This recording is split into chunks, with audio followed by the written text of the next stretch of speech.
everybody doing? Welcome back to another episode of JR Takes. As always, it's Ryan and I coming at you with the latest Seattle and NFL news. And it's Ryan is actually not present.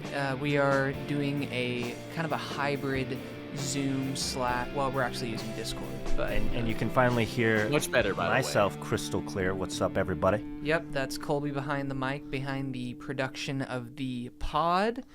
And but like I said, Ryan, you'll see him there on the screen. From air. Yeah, you might recognize his office from the Zoom episodes, but there's Ryan. But anyway, moving forward, Seahawks did a lot this past week since we lost to the Rams. We didn't have a reaction video to that, but I mean, to be honest with you, I didn't really watch the game all that much, and it was kind of a waste of time. I mean, even though we did win, it was Jimmy G just completing a shitload of screens and checkdowns that we weren't covering because we had injuries in the secondary. But I mean, we got the win. Gino got 4 touchdowns, hit all his incentives, and Leo Leonard Williams finally broke our curse of not having a guy get more than 10 sacks, getting 2 more in this game to finish out the year with 11, and getting second-team All-Pro this week, which, by the way, absolutely ridiculous that Jalen Carter made the Pro Bowl over Leonard Williams. Leonard Williams has over double his sacks and has a pick 6. Like, fuck yourself, East Coast bias. That's ridiculous. Yeah, I think that half the league, I feel like, is in uproar of, or at least half of the Seattle media anyway, is in uproar over him not making it. Because, yeah, he clearly deserved it, and I think I heard a soundbite from Leonard Williams earlier this week that he was, like, upset or something, or he didn't care about being a Pro Bowl reserve or something like that. It was kind of funny, but yeah, it's just silly. But we made our biggest move in about a year on Monday morning, relieving Ryan Grubb of his duties, which is something that, I mean, as we had our debate about a month ago, I kind of saw this coming a while back. I really kind of got a feel for it when I would listen to Mike McDonald just repeatedly say in post-game conferences, "Oh, we need to run the ball more." And I just feel like he wasn't, like, the potential, I still think it's there with Ryan Grubb, and I think if he were to go to a team like Atlanta or something, he could cook there in a pass-heavy offense with those weapons and with Penix, a quarterback he's already worked with. I would actually really love to see that now that I think about it. But I just feel like the fit, this super pass-heavy guy with someone like Mike McDonald coming from the Harbaugh brain trust. In hindsight, I don't know why I ever thought it was going to work long-term. Yeah, I guess when we were having our debate or discussion, it was kind of a weak argument from me, but I kind of didn't realize. I mean, I took a look at the numbers, and we were the 4th lowest rushing attempted team. Mm-hmm. Like, going into the year, I thought we would be on the opposite side of the spectrum on that.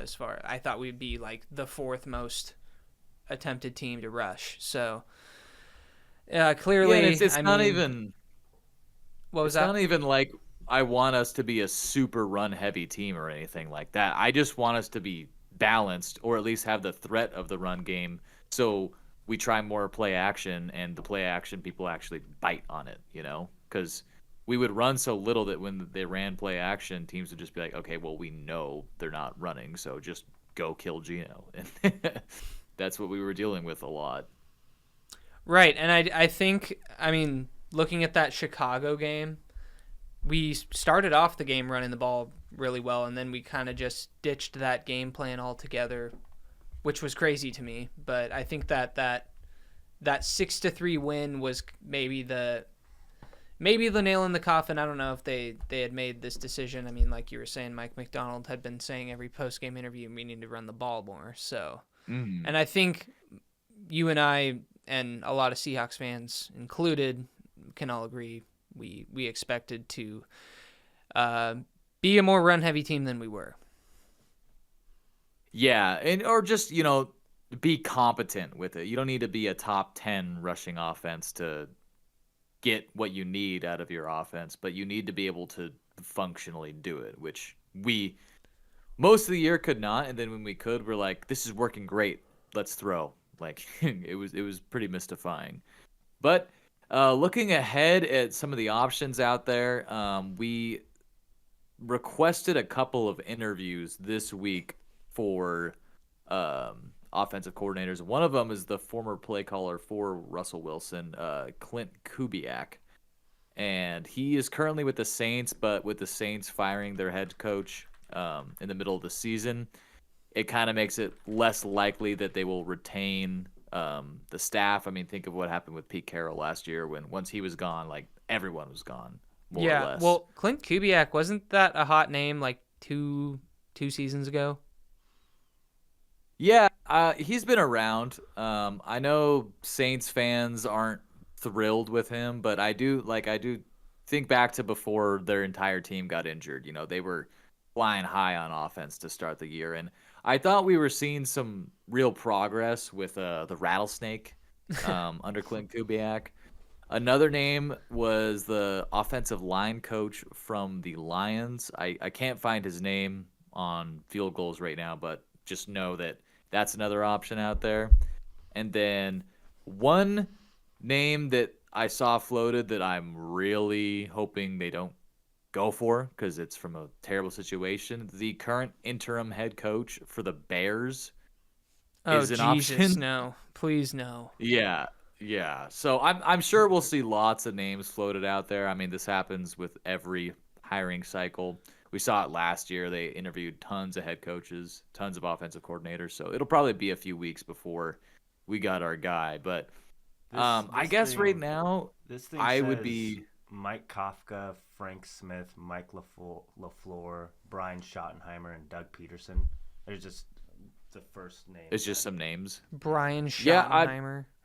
Yeah. It would be kind of interesting to bring Doug Petey home. I would like that. That would be awesome, I think.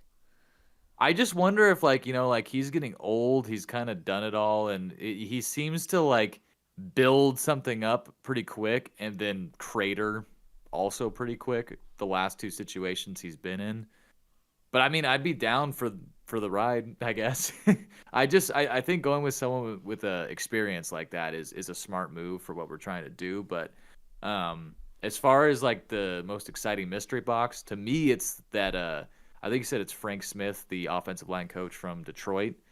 They have the best offensive line in the league. That's something that should be priority number one for this team going forward. So that just excites me the most. And I might have gotten the name wrong, but just think Detroit offensive line guy. Yeah, I mean, that's certainly intriguing. I mean, it's not Ben Johnson, but it's a part of that umbrella, I suppose. The Lions umbrella. I bet you Ben Johnson's going to be a head coach next year if he's not just still the Lions offensive coordinator, though, because why would he take a lateral move when he's already a superstar at that position in Detroit? Yeah. And why would Detroit let him go for a lateral move like that? I feel like I do think teams have the ability to block interview requests. That's what happened with Mike Kafka last year with the Giants. And that just happened with Mike McCarthy 4 days ago. Which shocks me because I'm dude, are you guys do you really think you're going to get anywhere with Mike McCarthy, the guy that won one Super Bowl with Aaron Rodgers in his prime 15 years ago? What are you doing? You're wasting time. I don't know. I'm not even gonna debate you. Never mind. Because I don't even want to talk about Mike McCarthy. I don't want to talk about the Cowboys, so I'm just gonna drop it. But yeah, I mean, I don't really have too much else to say on the season. I kind of feel like I said a lot last week. Ryan Grubb getting fired is Kind of making me, excited and optimistic for where this offense is going to go and where Mm-hmm. Mike McDonald has envisioned this team and where it can go. Um, so yeah, I'm looking forward to seeing what we do, and hopefully in the draft, we take a guard, because for the love of God, don't think I I can think we should handle take another 2. season with the same thing that we've been seeing year in and year out for the past, I don't know, 4, 5, 6, 7 seasons. Well, it's just crazy to me that we rotated 3 guys at offensive guard, or sorry, right guard this season, and all of them were like the worst in the league at that position. Like every single one of them was bottom 10 right guard in the entire league. So that's 32 offensive guards. Actually, probably more because I'm sure other backups played. So just think out of 64 people playing that position, we got 3 of the worst. At least, I mean, granted, they're all really young players. Like Anthony Bradford is younger than Christian Haynes, even though Haynes is a rookie.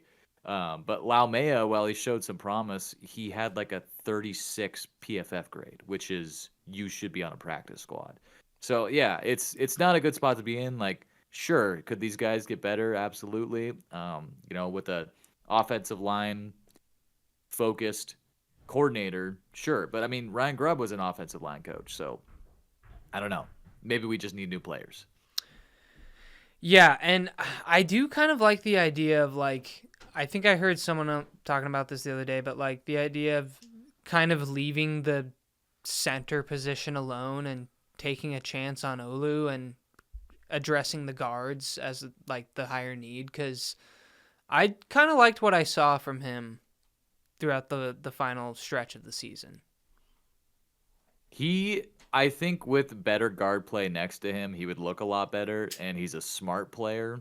Like, that was his thing coming out of college, is he had a lot of experience. He was an older rookie, and he's a smart player. Just not much of a mover and not that athletic. He's not going to dominate anybody, but he's workable. He didn't really, beyond a play or two, get killed. I guess moving into our unrestricted free agents that we were just talking about, one of them is Laken Tomlinson, who I see no reason, nothing against him personally, but I mean, I don't know why you would bring him back in 2025 and beyond. It just, there's not a lot there in the first place, and he's getting older. This guy's peak was like years ago at this point. Pharaoh Brown, I do not care if he's on this team. In fact, I don't want him on this team, so he's gone. Doan Forsyth, vet minimum, sure, but I mean, like, he's been quality depth for us, but you also might be able to get a rookie that immediately is just as good as Stone Forsyth. Right. Dron Reed and Jonathan Hankins were kind of an underrated part of that defensive line rotation, especially in the middle, like 3 technique, nose tackle. So we'll probably only be able to keep one of them, if either. Linebacker Tevez Gibson. Did he do anything this year? I don't think so. And then, I was just gonna say, wait, who? Yeah, I think I saw him just get burned a couple times in the Miami game, and that was it. But this has been a rough list of guys so far, but the number one by a wide margin of re-signed targets is obviously Ernest Jones. I mean, we made a trade for him. You got to kind of re-sign him to make the trade worth it, first of all. And second of all, the defense completely changed for the better when he was back there in the with the green dot on his helmet or whatever. Kavon Wallace, don't care, don't need him. Trey Brown and Artie Burns. Those last 3 guys, like, if they're on our team, fine. If we have to sign another player or draft another player, also fine. Like, I'm kind of, Yeah, Trey I'm not... Brown was a little bit of a disappointment, I thought.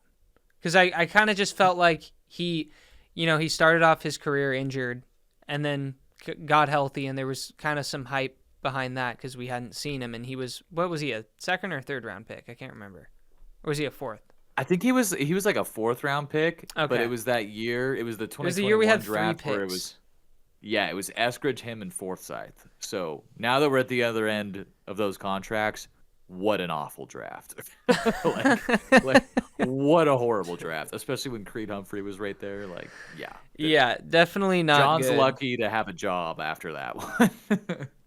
Yeah, um, it's but yeah, I mean, like, we don't, like, I don't think we have all that many free agents going out this next year that are that important. I mean, there's a couple starters, but it's not. I think as long as we can retain Jones, like everyone else replaceable. But it's going to be fun and interesting to watch this roster start to take shape as we get to free agency period here in about 2 months, and hopefully don't allow someone like Ernest Jones to even get there and get that deal done beforehand. For some reason, I thought that why am I spacing on his name? Defensive lineman that we signed from Denver. Defensive line. Oh, Draymond Jones. Draymond Jones. For some reason I thought he was gonna be a free agent, but I think we're probably just gonna cut him. I don't know. He's a major cut candidate because of his contract structure, but I would be fine actually just extending Dre Jones and moving some of that cap hit into future years, because I thought he started to play really well once he wasn't playing outside linebacker anymore, because that's not his natural position. Mm-hmm. So I think Dre Jones is a good player and could really do well under Mike McDonald's system, but not at the current price tag. Right. Yeah, and then obviously there's been talks of DK being moved, which, I mean, I know it was kind of a premature suggestion last offseason, but I always thought, what we've talked about this entire time of him being a big body but not really being a big playmaker is like kind of what we saw all year this year. And before this year, last season, it was that plus him getting in fights, which, he definitely cleaned up his that this season, and that was good to see. But I mean, I said it last year, I'll say it again. I won't be like that surprised from like a strategic business standpoint if DK does get traded, like for picks, for example. Yeah, I mean, we got to make a decision on him one way or the other soon. I think if you try to trade him right now, his stock is pretty low, like probably the lowest it would be at any point in his career if you were thinking about making that move. So from that angle, I start to lose interest on it a little bit. And on the other side as well, our offense just is flat out better when he's on the field. JSN taking off this year was a marvelous thing to watch, but he does not have that, home run ability that DK has to just stretch the field and put fear into safeties' hearts. So I would like to keep him, but man, he's got to be more than a decoy and a 46 to 60 yard per game kind of guy. Number one at what he's making, and number two at like his potential. I feel like we're sitting 6 seasons of DK have gone by now, and we're like, when is he going to be that guy that we thought he would be? Well, yeah, because Ryan, I just think back to the Minnesota game. Like Justin Jefferson, like destroyed us, and I don't. Yeah. I haven't seen DK have a game like that where he just like takes the game over. Yeah, I feel like he did that against the Eagles in his first playoff game, and I feel like it's like been since then. You remember he like broke the rookie record? I do remember that, and I don't know that. Yeah, I do remember that game, but that was a long time ago, though, man. That was a decade ago now. Yeah, and I just feel like if we're gonna talk about him like he's a top 5 or top 10 receiver, like I don't see him do the things that other receivers do. Is just the point I'm making.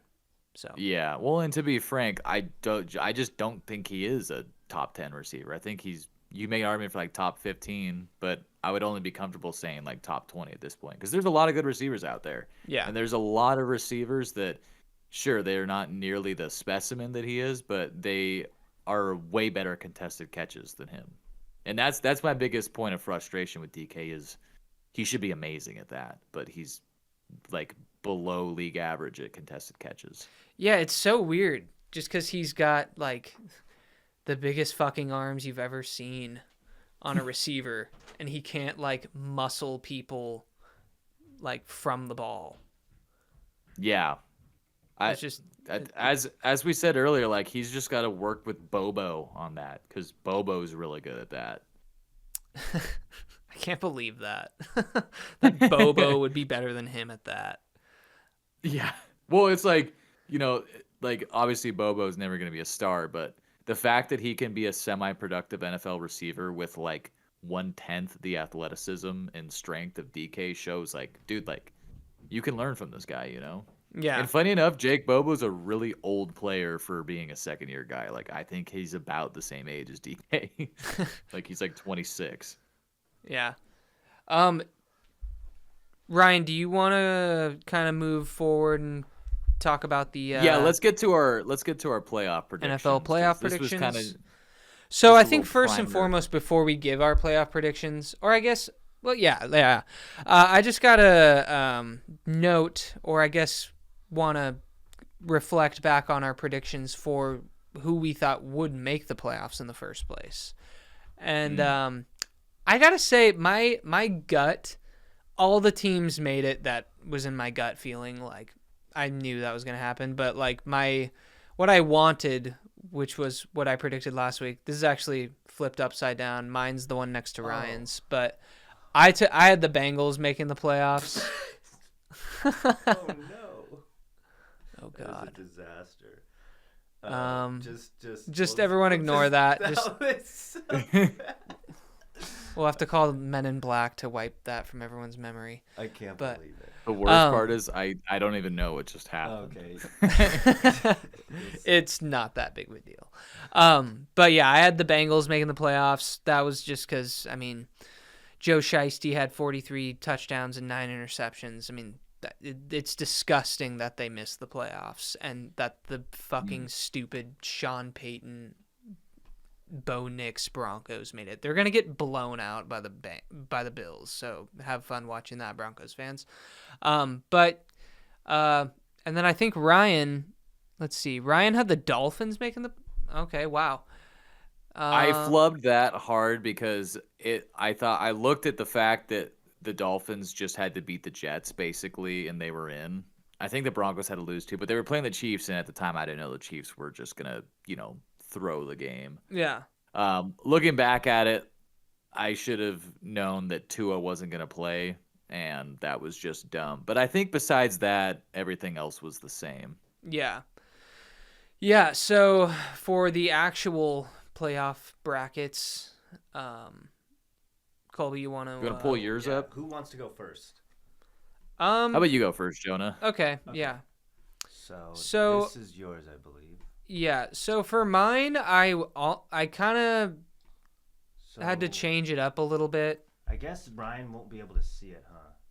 You'll just talk it through. Yeah, just go through the games, that's fine. I'll just talk it through. So I'll just go on the NFC side first. So I've got the Vikings beating the Rams in the wild card round, and then I have the Bucks beating the Commanders and the Eagles beating the Packers. And I don't know. I'm not really buying the Rams this year being like a dangerous dark horse team. I don't really see it. Their offense has looked very sluggish over the past few weeks, and so really over the past like 7 weeks, I would say, minus that Bills game. And the Vikings, I just feel like they've proven by this point that they're the real deal. So I just think the Vikings are going to keep rolling and move on and face Detroit in the next round. And then obviously I got the red hot Baker Mayfield and the Bucks knocking off the kid in Jaden Daniels and the Commanders. I think that game will actually be a shootout. It'll be a good matchup. And then the Eagles, this was probably the toughest game for me, but the Packers have just kind of looked. Something's been a little weird with them too for me, so I just kind of wanted to stay away from them. I just don't don't really see them making a deep run, but who knows? They got a young team. So I got Philly moving on there, and then so I got the the Lions hosting the Vikings, and I have Detroit winning that matchup. I just think it's the Lions' year. I had the Vikings winning last week. That clearly didn't happen. And so, yeah, I think Lions are NFC bound. And then we got the Bucks against the Eagles. I got the Bucks upset in Philly and moving on to the NFC Championship game. They're going to be my little Cinderella team this year. And then the Cinderella story ends then next week because we've got the Detroit Lions going to the Super Bowl for the first time in franchise history.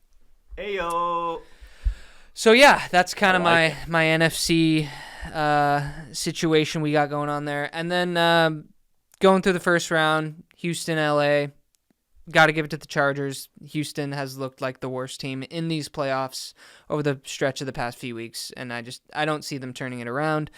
And then I got Baltimore beating Pittsburgh. Again, the Steelers also have looked bad for the entire month of December.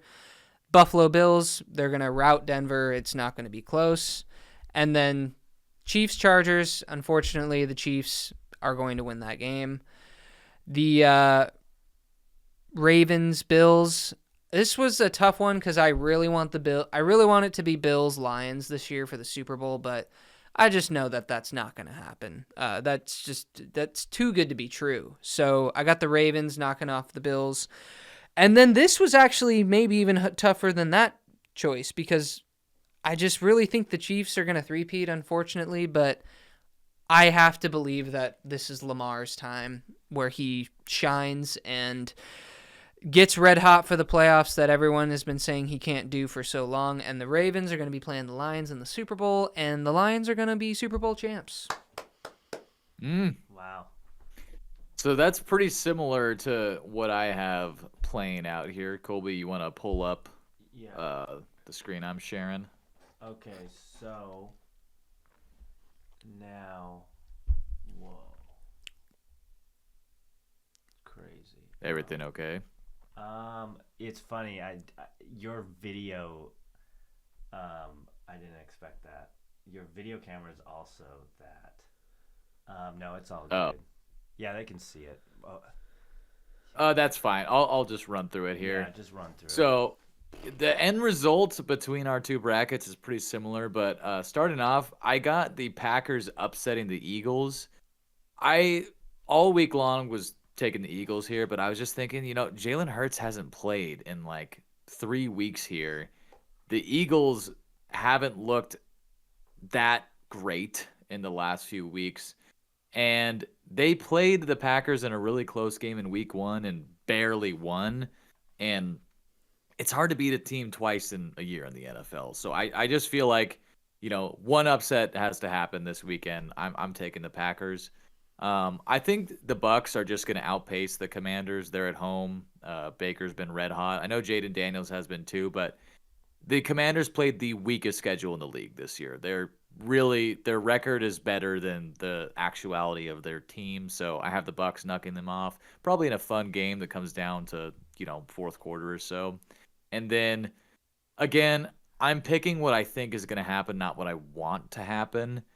I think the Rams are going to win a bullshit game that's because it's moved to Arizona because of the fires, and I think there's going to be the narrative of, the LA team has to win because they're going through a tragedy right now. Every time LA has a home playoff game in the last few years, there's a bullshit call in their favor, or on the road for that matter. I just feel like something horrible is going to happen in this game, and the Rams, unfortunately, win. But the following week they will get knocked off by the Bucks in what I don't actually think will be that close of a game. I think the Bucks match up really well against that Rams team. And then I have the Lions beating the Packers pretty easily. I think the divisional round of the NFC side might not be all that entertaining.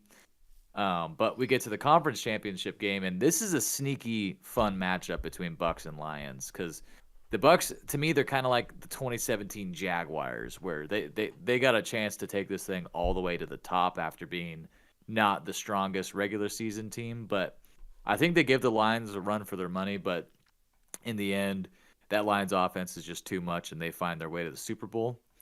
And on the AFC side, Broncos, they're going to get killed by the Bills. They cannot compete with that team. Zay Flowers is out for the Steelers-Baltimore matchup, and I think that's going to matter. I think this is actually going to be a close game. Part of me was feeling kind of spicy with this pick, but not spicy enough. So I had to go with the Ravens. They're just better than the Steelers. The Steelers' offense is horrific right now. So that's going to be a close game. I'm going to say Ravens win 13-10 or something horrible like that. The Texans are the worst team in the tournament right now, so I think they drop a pretty non-competitive game to the Chargers. Moving into the divisional round, the Chargers, like, I just feel like they're the not just the younger brother to the Chiefs, but like the even younger brother. Like if the Bills are the Chiefs' younger brother, the Chargers are the Bills' younger brother. Like they're not close. They're still in junior high. They're not going to beat the Chiefs on the road.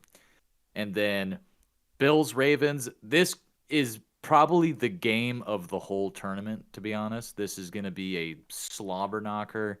I just think the Bills, they got something going right now. I think they would win that game, and they'd be at home. And I think they will finally knock off this frustrating dynasty in the Chiefs and make it to the Super Bowl. But I think the Bills will lose their 5th Super Bowl this year against the Lions. I just think the Lions are the best team this year, and I got them winning it all. Yeah, that's totally fair. Because so do I. Colby, you made some predictions there, didn't you? Oh yeah. So let's see what we got here. Okay, so like pretty much the only upset I got really going on in the first round is I got Mr. Unlimited beating the Baltimore Ravens, and I know that sounds crazy. I'm glad somebody did it. I'm glad somebody did it. At first I did Baltimore, and I was like, you know what? I believe let Russ cook, So I got that going, and yeah, the Bucks beat the Eagles. That's, I guess, kind of an upset there. And then, but ultimately you got the Bills just beating the Chiefs in a huge fucking AFC championship, and that would just be so cool to see Josh Allen just beat Pat Mahomes. And then the Lions, of course, just like what you guys all said, the Lions just take it all the way. But the Lions lose to the Bills, and the Bills win the Super Bowl. So I'd be happy with either of those outcomes. How about it? I'd rather both of those outcomes than my Super Bowl. Yeah. I think everybody is hoping for Bills Lions this year. I know. If your team isn't in the tournament. Yeah. I just want it to be them because neither of them have won a Super Bowl. So it'd be like, okay, whatever. This year as a Seahawks fan's a wash because. Yeah, and the Lions have never even been to one. Yeah, and they're one of the oldest teams. And now they're like I mean, and they're both poverty franchises. I feel like that'd be so cool. Lions are like the favored NFC to like make it because they are a fucking scary team. Yeah. Yeah, that's for sure. Their offense is one of the best I've watched in all my years. Not as good as the 2013 Broncos though. That offense is still the best. Yeah. And we fucked them up. Yep, they suck.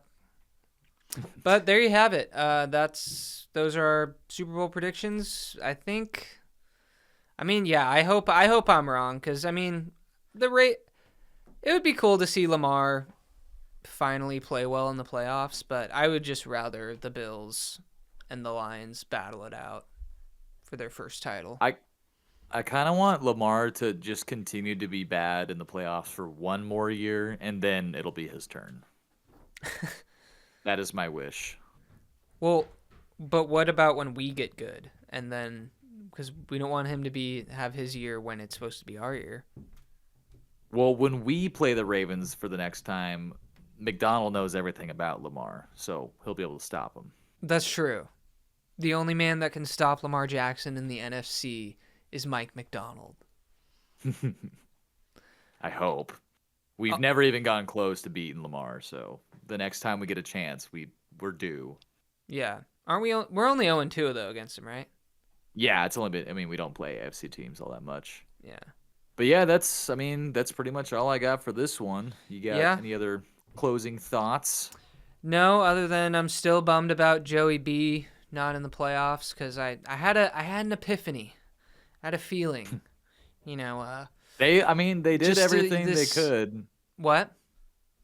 They did everything they could. Once they were 4-8, they were kind of cooked, but they won out. They were like the best team in the league last month. It's just like crazy because they had so many close, heartbreaking games this year where where the offense played really well, and if they had just like won one of those games, they would be in. I know. I mean, if the Bengals just don't commit PI against the Chiefs, the whole tournament is different. Yeah.